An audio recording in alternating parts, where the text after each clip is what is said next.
রবের দরবারে যে রব আমাদেরকে সুস্থ হালাতে দুনিয়ার সমস্ত ব্যস্ততা থেকে যে রব তার দুনিয়ার জান্নাতে আসার বসার সুযোগ দিয়েছেন, সেই মহান রবের দরবারে আমরা শুকরিয়া আদায় করি। সকলে বলি আলহামদুলিল্লাহ। সাইয়্যিদুল মুরসালিন খাতামুন নবিয়্যিন, যিনি আমাদের পথ প্রদর্শক, যিনি আমাদের নেতা। কঠিন মুসিবতের দিন, যেদিন যার শাফাআত ছাড়া কেউ জান্নাতে যাবে না, সেই নবীর প্রতি আমরা দুরূদ শরীফ পূরণ করি। সকলে বলি সাল্লাল্লাহু আলাইহি ওয়াসাল্লাম। ও আমার সম্মানিত মর্জন সাহেব, আমার সম্মানিত দিনে ভাই, আন্তরিক সালাম, আসসালামু আলাইকুম ওয়া রাহমাতুল্লাহ। আল্লাহ রাব্বুল আলামিন আমাদেরকে দীর্ঘ এক সপ্তাহ সুস্থ হালাতে তার মসজিদ ধরে যে জুমার নামাজ পড়ার উদ্দেশ্যে আসার তৌফিক দিয়েছেন, সে রবের দরবারে আমরা আরো একবার শুকরিয়া আদায় করি। সকলে বলি আলহামদুলিল্লাহ। আজকে আলোচ্য বিষয় হলো নামাজের অপকারিতা, উপকারিতা এবং অবহেলার ভয়াবহ পরিণতি ও নামাজ ত্যাগকারীর ইহকালীন 19টি ভয়াবহ শাস্তি সম্পর্কে আলোচনা করব। আমরা প্রথমেই নামাজের অপকারিতা এবং অবহেলার ভয়াবহ পরিণতি সম্পর্কে জানব। সংক্ষেপে একটু ভূমিকা তুলে ধরি। মানুষ পৃথিবীতে এতটাই ব্যস্ততা থাকে, এতটাই ব্যস্ত থাকে পৃথিবীতে, মানুষ জীবিকা, চাকরি বাকরি, পরিবার, দুনিয়ার নানা বিভিন্ন কাজে দুনিয়াকে বেশি গুরুত্ব দেয়, কিন্তু মানুষ নামাজকে বেশি গুরুত্ব দেয় না। এবং মানুষ নামাজটাকে বেশি গুরুত্ব দিতে পারতেছে না। কেউ অলসতায় ছেড়ে দেয়, কেউ অলসতাভাবে নামাজ আদায় করে না, কেউ অজুহাত দেখায় এবং লোক দেখানোর জন্য অনেকে নামাজ আদায় করে। একজন মুসলমানের প্রকৃতি সফলতা হলো, সফলতা এই নয় যে তার ধন সম্পদ, অর্থ, বিত্ত, পদ, মর্যাদা, যা দুনিয়ার ভোগ বিলাস নয়। একজনের সফলতা এটাই নয় যে তার দুনিয়ার ধন সম্পদ, পদ, মর্যাদা, অর্থ, কুড়ি, সুন্দরী স্ত্রী, সন্তান, এটাই সফলতা, বিলাসিতা নয়। প্রকৃতি সফলতা হলো আল্লাহর আনুগত্য এবং সালাতের হেফাজত করা। তাই প্রকৃতি সফলতা হলো আল্লাহর আনুগত্যে এবং সালাতের হেফাজতেই হলো প্রকৃতি সফলতা। ইবাদত যা বান্দাকে দিনে 5 বার আল্লাহর ঘরে উপস্থিত করে, যে ইবাদত, যে আল্লাহ রাব্বুল আলামিনের ঘরে মানুষকে 5 বার উপস্থিত করে, যা এটি মানুষের অন্তরকে পরিশুদ্ধ করে। এই 5টি বার যে আপনি আমি মসজিদে আসি, এটা মানুষের অন্তরকে পরিশুদ্ধ করে। আল্লাহর সাহায্য ও রহমতের লাভ হয়, আল্লাহর আনুগত্য বেড়ে যায়, পরকালে মুক্তির উপায় হয়, দুনিয়ার সমস্ত অশ্লীলতা থেকে বিরত থাকা যায়। 5টা বার যখন আমি আপনি মসজিদে আসবো, তাহলে আল্লাহর রহমত, আল্লাহর আনুগত্যর দিকে আমরা ধাবিত হব এবং যা জান্নাতের পথে পরিচালিত করে, জাহান্নাম থেকে দূরে রাখে। তাহলে 5 ওয়াক্ত সালাত যদি মসজিদে এসে পড়া যায় জান্নাতের পথে পরিচালিত করবে এবং জাহান্নাম থেকে দূরে রাখবে। এবং যে অন্যদিকে সালাতের প্রতি অবহেলা, যারা এই নামাজের প্রতি যারা অবহেলা করে, অলসতা করে, নামাজ আদায় করে না, অনন্ত সময় কাটাই দেয়, একেবারে পরিত্যাগ করে, কুরআন হাদিস অনুযায়ী তার কঠোর ভাষায় নিন্দিত হয়েছে এবং তার জন্য রয়েছে কঠিন শাস্তি রয়েছে। তাহলে যাওয়ারে অলসতাভাবে নামাজ আদায় করে না এবং পরিত্যাগ করে, অবহেলা করে, দুনিয়ার কাজে ব্যস্ত থাকে, কোরআন হাদিসের ভাষায় তাদের জন্য কঠোর নিন্দা করেছে এবং তাদের জন্য কঠিন শাস্তির কথা উল্লেখ করা হয়েছে।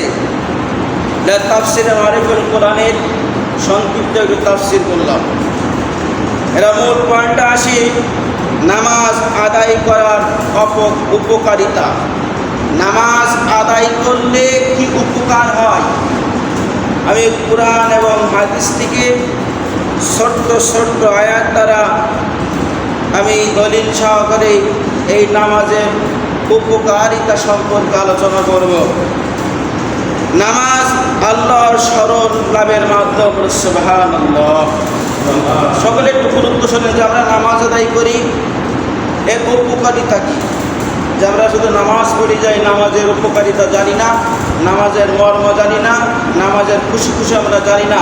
যদি প্রথম নম্বর হলো নামাজ আদায় উপকারিতার প্রথম নম্বর হলো নামাজ আল্লাহ স্মরণ লাভের মাধ্যম।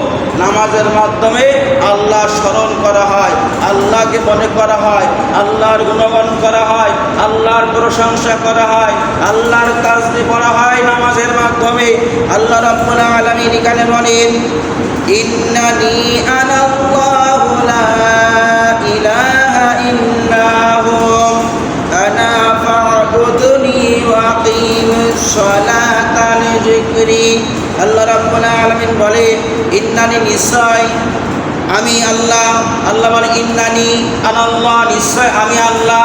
এটা বলছেন আল্লাহ, বলছে ইন্নানি নিশ্চয় আমি আল্লাহ। এটা বলেন আল্লাহ নিজে পরিচয় বলছে, ইন্নানি আনাল্লাহ, নিশ্চয় আমি আল্লাহ। লা ইলাহা ইল্লাল্লাহ, আমি ছাড়া কোনো মাবুদ নাই। কিরা ছাড়া? আল্লাহ ছাড়া কোনো মাবুদ নাই। আনা ফা'বুদুনি, সুতরাং তোমরা আমার ইবাদত করো, আমার স্মরণ করো। আল্লাহ বলেন, কিরা বলে? আল্লাহ বলেন ওয়া আকিমিস সালাতা লিযিকরি, তোমরা নামাজের মাধ্যমে আমাকে স্মরণ করো। সুবহানাল্লাহ। এর মাধ্যমে, নামাজের মাধ্যমে আল্লাহ স্মরণ করো। আল্লাহ রাব্বুল আলামিন যখন জান্নাতের মধ্যে যখন সভা বসাবেন, আমার নবী হবেন সভাপতি। কিরা হবে? আমার নবী হবে সভাপতি। দাউদ আলাইহিস সালাম ওখানে বসে থাকবে এবং আল্লাহ নূরের পর্দার আড়ালে বসে থাকবে। তখন আল্লাহ রাব্বুল আলামিন দাউদ আলাইহিস সালামকে বলবেন, তুমি জান্নাতীদেরকে তোমার ওই ইনজিলটা তুমি শোনায় দাও। সুবহানাল্লাহ। দাউদ আলাইহিস সালামের কণ্ঠ এত সুন্দর ছিল, যার কিতাব শুনে মাছেরা উপরে উঠে তার কিতাব শুনতে এত সুন্দর ছিল। যখন দাউদ আলাইহিস সালাম যখন বলা শেষ হয়ে যাবে, তখন আল্লাহ রাব্বুল আলামিন আমাদের নবী বিশ্ব নবীকে বলবেন, হে নবী, তুমি সূরা ইয়াসিনটাকে জান্নাতীদেরকে শোনায় দাও। সুবহানাল্লাহ। কোন সূরা শোনায় দিতে বলছে? আল্লাহ বলেন, হে নবী, হে দোস্ত, তুমি জান্নাতীদেরকে সূরা ইয়াসিনটা শোনায় দাও। এই সূরা ইয়াসিন হলো কোরআনের অন্তর। কি বলেন তো?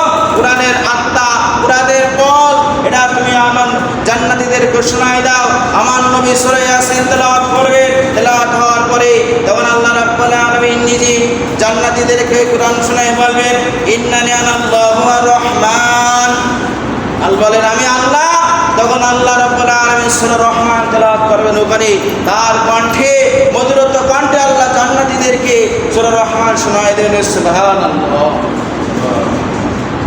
যখন জান্নাতীদের মধ্যে যখন কোরআন তেলাওয়াত শেষ হয়ে যাবে, আল্লাহ পর্দার আড়ালে বলবেন যে তোমাদের আর কিছু চাওয়ার আছে কিনা। ওই জান্নাতীদের মধ্যে থেকে একজন উঠে বলবে, হে আমার রব, আমরা কোরআন হাদিস থেকে জানতে পেরেছি যে দুনিয়াতে সূর্য চন্দ্র যেমনভাবে সুন্দরভাবে দেখা যায়, দেখতে কোনো সমস্যা হয় না। সমস্যা হয় বলেন? কথা বলেন। চন্দ্র সূর্যকে দেখতে সমস্যা হয়? কথা বলেন, সমস্যা হয়? আল্লাহ দুটো সূর্য চন্দ্র দেখতে যেমন সমস্যা হয় না, তেমনভাবে আল্লাহ তুমি ওয়াদা করেছো জান্নাতের মধ্যে আমরা তোমাকে দেখব। তখন বলবে, হে ফেরেশতারা তোমরা পর্দা সরাই দাও। পর্দা সরানোর সাথে সাথে আল্লাহ নূরের তাজাল্লি দেখে জান্নাতীরা বেহুশ হয়ে যাবে। সুবহানাল্লাহ, জান্নাতীরা কি হয়ে যাবে? বেহুশ হয়ে যাবে। আল্লাহ নূরের তাজাল্লিতে তারা জ্ঞান হারাই ফেলবে। আল্লাহ নূর এত। আল্লাহ তখন বলি ইন্নানি, তখন আর ওখানে আর রহমান বলবেন, ওখানে ইন্নানি আনা রহমান আল্লাহ করে তুলে ধরবেন, কারণ দয়াময় আল্লাহ। তখন ওখানে বলবেন আমি আল্লাহ, আমি দয়ালু। তখন এই কথা আল্লাহ ওখানে তুলে ধরবেন। তাহলে আল্লাহ বলে আমি আল্লাহ, আমি ছাড়া কোনো মাবুদ না, আমার ইবাদত করো, নামাজ আমাকে স্মরণ করো, আমাকে তাসবিহ করো, প্রশংসা করো।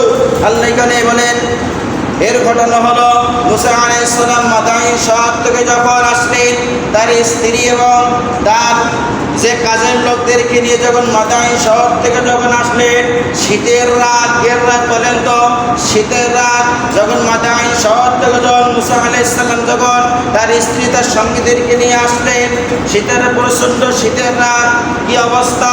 তখন দেখলেন দূর প্রান্তরে এক নূর আলো, এটা আগুনের তাজাল্লি দেখা যাচ্ছে।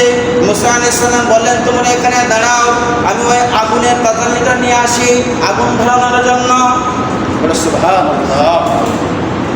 তখন এবং আগুনে দেখলেন, ব্যস্ত ছিলেন যে আগুনের আকার ধারণ করে আল্লাহ রাব্বুল আলামিন যে ওখানে যে আল্লাহর পক্ষ থেকে আওয়াজ আসলো যে তুর পর্বত, কোন তোহা পর্বত, যেখানে আল্লাহ রাব্বুল আলামিন তার নূরের তাজাল্লি ধারণ করে আগুনের তাজাল্লি ধরে ওই তুর পর্বত ওখানে রয়েছে।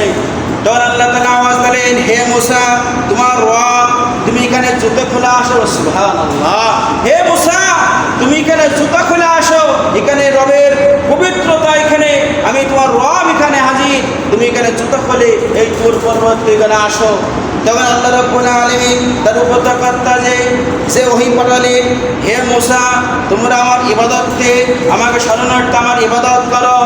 আল্লাহ বলেন, হে মুসা তোমরা আমার ইবাদত, আমার শরণার্থে আমার ইবাদত করো। কার? আল্লাহ শরণার্থে তোমরা আমার ইবাদত করো। এখানে আয়াতের মূল উদ্দেশ্য হলো আল্লাহর শরণ থেকে গাফিল না হয়ে পড়া। আল্লাহ শরণ থেকে মানুষ যেন গাফিল না হয়ে পড়ে। কি হয় না পড়ে? গাফিল না হয়, অলসতা না দেখায়, অমনোযোগী না হয়। এবং আল্লাহর সাথে মানুষের সম্পর্ক জড়ানোর জন্য, কার সাথে?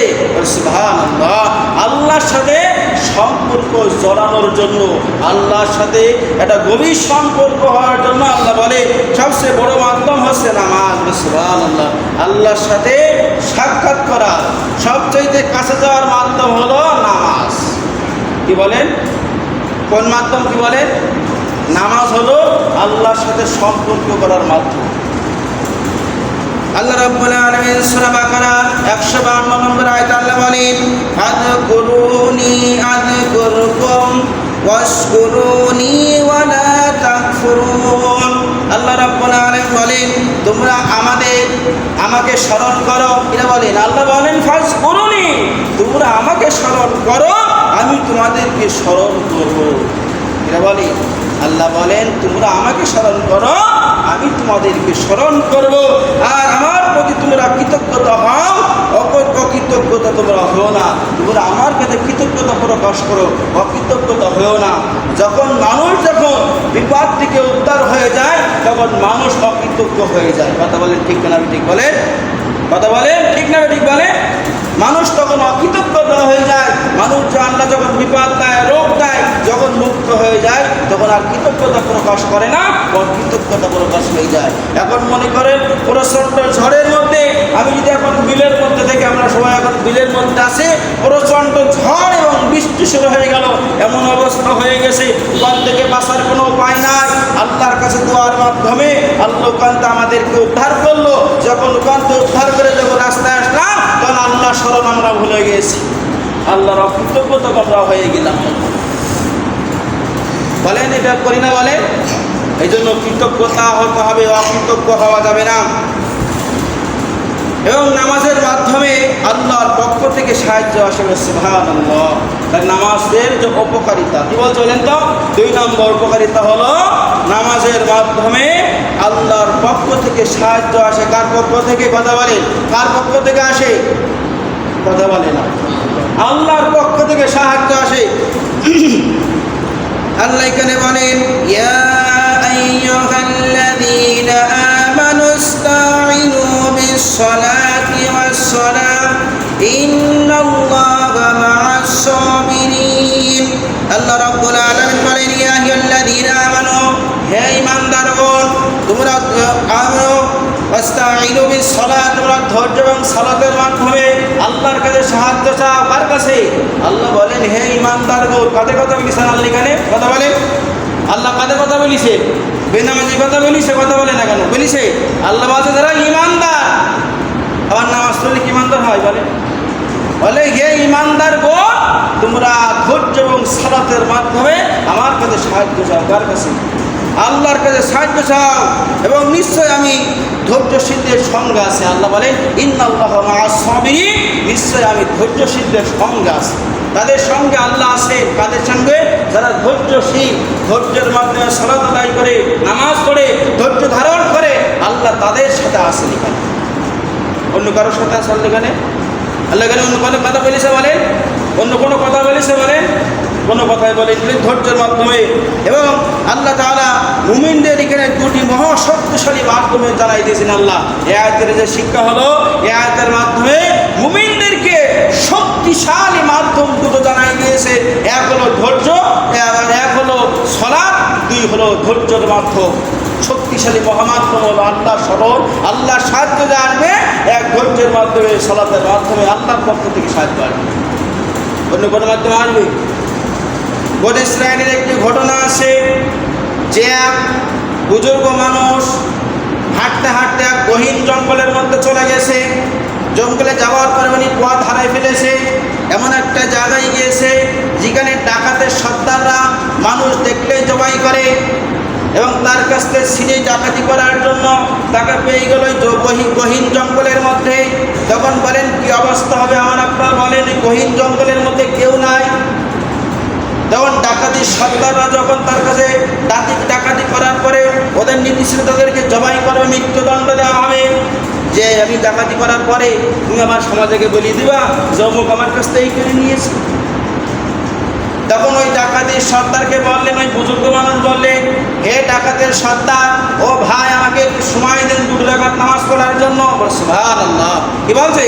হে সর্দার, আমাকে 2 রাকাত নামাজ পড়ার সুযোগ দান করো। তখন ডাকাতের সর্দারের মন গলে গেল। তখন ওই বুজুর্গ 2 রাকাত নামাজ আদায় করলেন। নামাজের মধ্যে যেন আল্লাহর সাথে কি বললেন, বলতে বলতে আল্লাহর সাহায্য চলে আসলো। সুবহানাল্লাহ।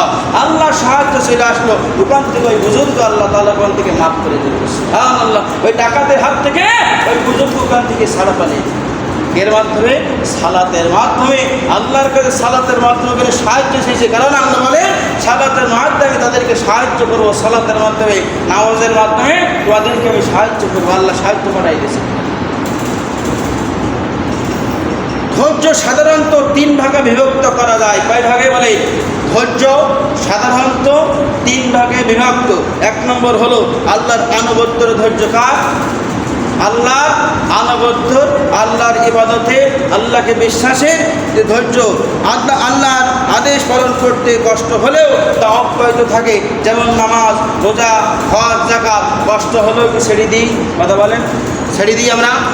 কষ্ট হলেও ছেড়ে দিই। তাহলে ধৈর্যতা বলেন এটা ধৈর্য। 2 নম্বর ধৈর্যের যে 2 নম্বর হলো গুনাহ থেকে বিরত থাকার ধৈর্য। গুনাহ থেকে বিরত থাকার ধৈর্য হলো ধৈর্য নফসের চাহিদা ও শয়তানের প্ররোচনা দমন করে হারাম কাজ থেকে নিজেকে রক্ষা করা। যে হারাম কাজ থেকে, নফসের ধোঁকা থেকে, শয়তানের ধোঁকা থেকে নিজেকে গুনাহ থেকে বাঁচার ওটাই মাধ্যম হলো ধৈর্য। আমার নফস বলছে তুই এখন সুদ খা, তুই ঘুষ খা, তুই হারাম খা, তুই এই কর, এর গীবত কর, ওর ওই হিংসা কর, আর মিথ্যা বল। নফস বলছে, কিন্তু এই নফসের সাথে যখন আপনি যুদ্ধ করবেন, যখন এই বিপরীত চলবে, ওটাই হলো ধৈর্য। ওটাই হলো নফসের সাথে জিহাদ। ওর সাথে কি বলেন? নফসের সাথে ওটাই হলো জিহাদ। এবং নফসের বিরুদ্ধে সংগ্রাম হচ্ছে। আল্লাহ রাসূল সাল্লাল্লাহু আলাইহি ওয়াসাল্লাম বলেন প্রকৃতির মুজাহিদ হলো সে যে ব্যক্তি আল্লাহর আনুগত্য নিজেকে সমস্ত দুনিয়ার গুনাহ থেকে নিজেকে বিরত রাখে, ওই ব্যক্তি হলো প্রকৃতির মুজাহিদ। সুবহানাল্লাহ।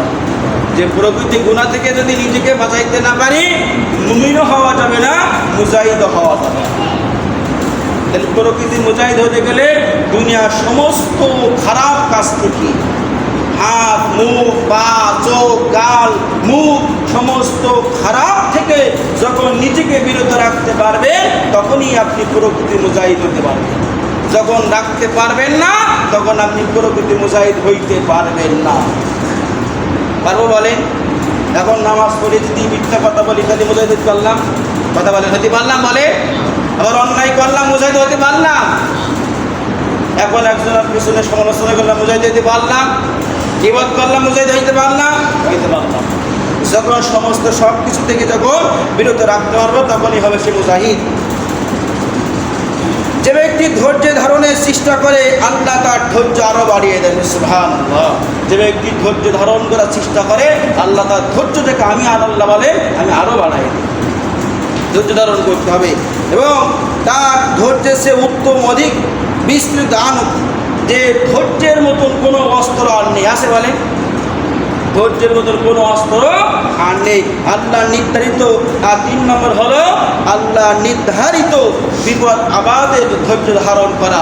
আল্লাহ হয়তো রোগ দিয়েছেন, হয়তো আপনার হচ্ছে দারিদ্রতা দিয়েছেন, অনেক ক্ষতি হয়েছে, সংসারে ক্ষতি, অর্থের ক্ষতি, আমার রোগ হয়েছে, সন্তানের, স্ত্রীর, এই মুহূর্তে যে ধৈর্য ধারণ করবে, এই 3টা ধৈর্য ধরার মাধ্যম হলে 3টা আছে আল্লাহর আনুগত্য, 2 হলো সমস্ত গুনাহ থেকে বিরত রাখার ধৈর্য, 3 হলো আল্লাহ যে নির্ধারণ করে দিয়েছেন, যে রোগ বালাই দিয়েছে, যে পরীক্ষার জন্য, ওই ধৈর্য ধারণ করা। এই 3টা আছে মাধ্যম হলো। 3টা কি গুরুত্বপূর্ণ না? মানে 3টাই গুরুত্বপূর্ণ এখানে। এবং নামাজ আদায়ের মাধ্যমে আল্লাহর নৈকট্য লাভ হয়। কার নৈকট্য? 3 নম্বর উপকারিতা। নামাজের মাধ্যমে, নামাজ আদায়ের মাধ্যমে আল্লাহর নৈকট্য লাভ হয়, আল্লাহ সান্নিধ্য লাভ হয়, আল্লাহকে পাওয়া যায়। আল্লাহর কাছে যা বলবেন আল্লাহ তাই শুনবে। আল্লাহর যদি সান্নিধ্য লাভ হয়, আল্লাহকে পাওয়া যায়, তো আল্লাহ শুনবে না? বলেন শুনবে কিনা? কথা বলেন। আল্লাহ বলেন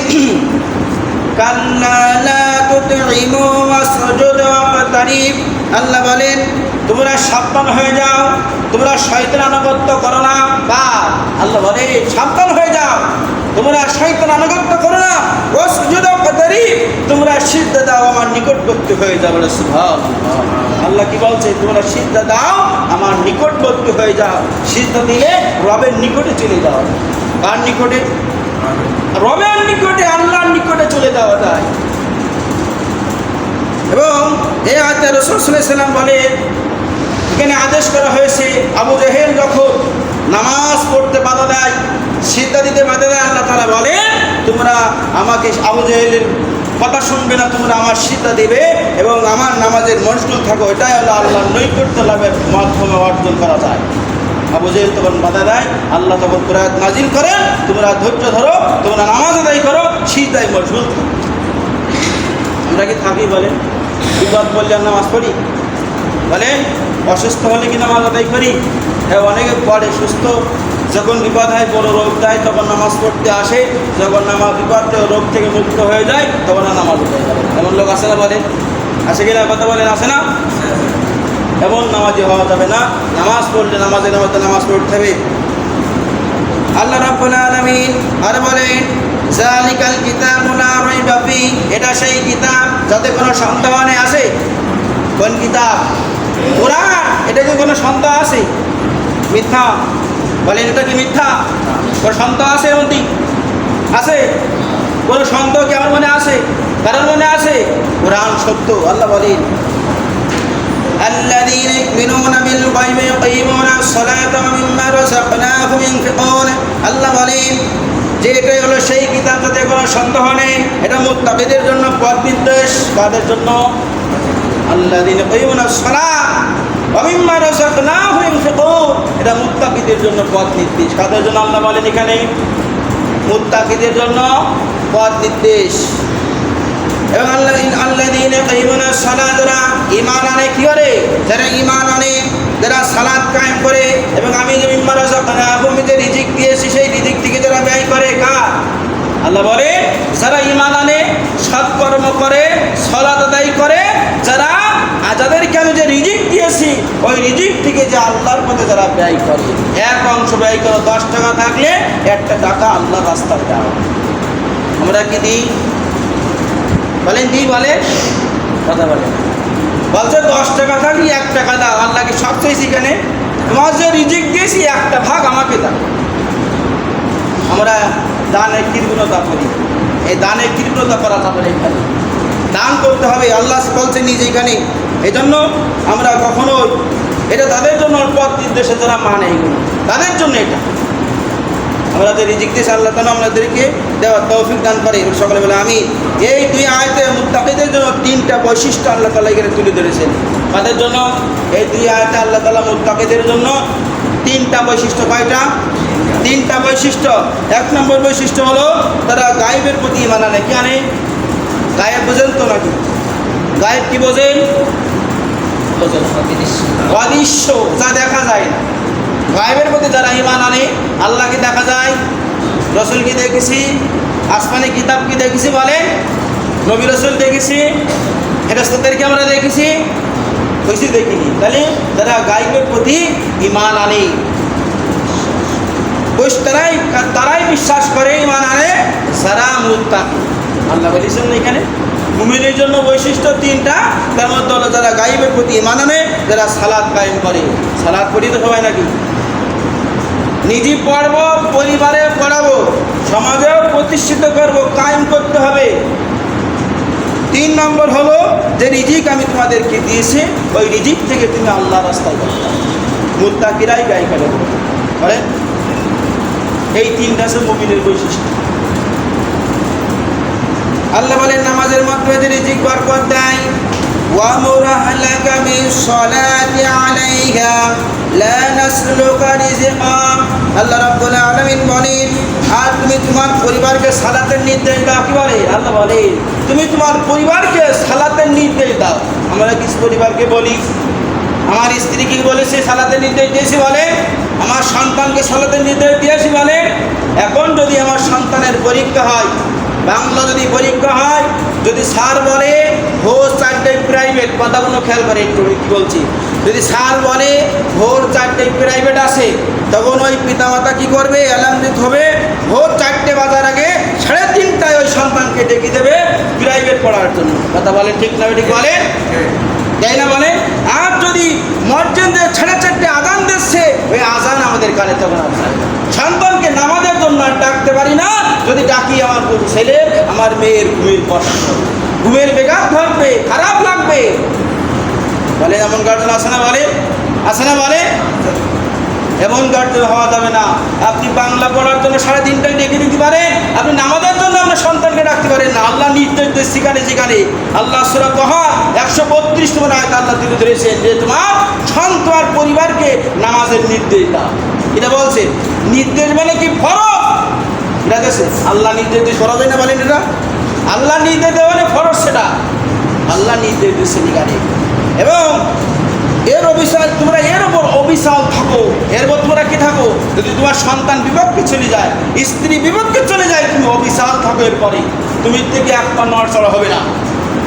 এবং আমি তোমাদের কাছে যে রিজিক চাই না, আল্লাহ বলেন আমি তোমাদের কাছে রিজকা, আমি তোমাদের কাছে রিজিক চাই না, আমি তোমাদের রিজিক দিই। কিনা দেয়?